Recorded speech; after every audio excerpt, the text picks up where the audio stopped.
Gelin buraya İmansızlar hürmetli. Gel Hüseyin buradan. Gel. Bak.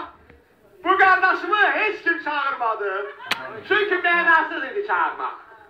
Deməli belə, indi biz özümüzü təqdim edəcəyik. Sizə kiçik bir təqdimat edeyim.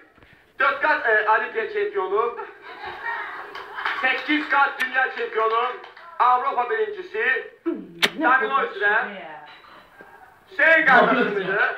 İndi qalandan özümüzü təqdim edin, biz bilmək istəyirik. Yarışa gəldi, amma heç kim cürət eləmədi çağırmağa. Yarışmadı. Qardaş döyüşlərə Respublika çempionu Vaqif Sabirov. Bəli. Oyla yarışa bilən varsa gəlib yarışsın. Kokşi karate üzrə Zaqafqaziya çempionu Məhəmməd Rəyxan. Ştat neşçimiz Paşa. Judo üzrə Respublika ikincisi. İkincisi. Şahmatist Tanar. Çok güzel. Agil.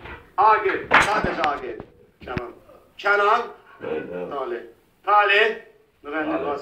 Vasif. Beləliklə burada heç yarışmayan kimlər oldu? Vaqif oldu yarışmayan. Çıxın qabağa xaçım. Kim yarışmayıb çıxsın qabağa. Kim yarışmadı? Yalnız 2 nəfər. Gəlin yarışın ikiniz qurtunuzu öldürün. Alqışlar! Yarışma olar Vaqiflər. Yarışma olar səncə? Mümkün deyil. Bunun qolunu yıxsa ancaq o xanım yıxa bilər. Ancaq siz yıxa bilərsiniz onun qolunu. Hə? Yıxdı səni. Kimi? Bunu? Yoxsa onu? Onu mən də yıxdım, gəl. Gəl, yarışaq, nə var burada? Nə var?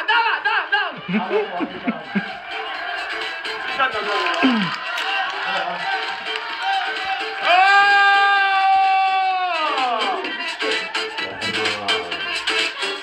Yok, ev yok. Görən nə qədər dayanırsan. Dikkat. Qardaşınız döyüş üzrə çempion, Xəzərin çempionuyla yarışırlar.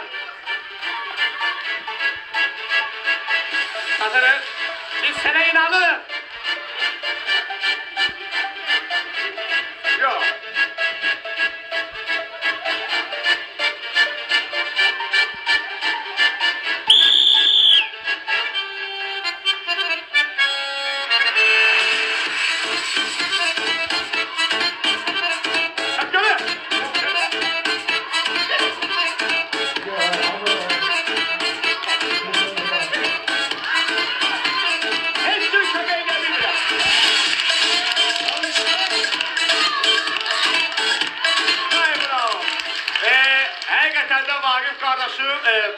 Biz köhnə dostluq, məni o tərbiyələndirib, hiss edirsin. Qorxmuşam, demişəm, qonşum olun mənim. Bravo, super, halaldır. Beləliklə, verilişimiz davam edeyim. Alqışlar xahiş edeyim, bravo, hamıya təşəkkürlər. Uğurlar. Belə. Ludwig Çorlu.